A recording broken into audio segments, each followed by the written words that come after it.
In today's video, I am going to teach you how to create a 3D text shadow effect in Wix Studio. First, go to the Wix website and sign into your account. Once you are inside your dashboard, choose the site you want to edit. This will open the editor for that specific project. Next, add a text element to your page. Click the Add option, then choose Text. From there, insert either a heading or a paragraph, depending on the style you want for your design. Place the text where you want it to appear on the page. Then click on the text element to select it. After that, open the text settings. Click Edit Text, then go to the Design section and look for Effects or the Shadow settings. Turn on the shadow effect so you can begin shaping the look.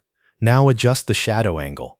This controls the direction of the shadow and helps create the 3D appearance. A setting like 135 degrees works well if you want the shadow to fall toward the bottom right.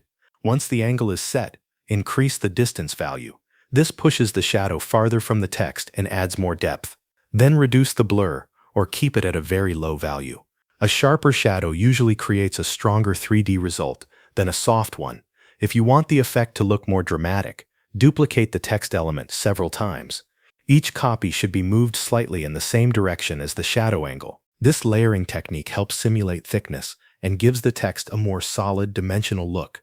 As you duplicate the layers, make sure they stay aligned. Stack each one carefully so the spacing looks even and clean. The better the alignment, the more polished the 3D effect will appear. Once everything looks right, click Preview to test the result. Check how the text appears on desktop, and then switch to mobile as well.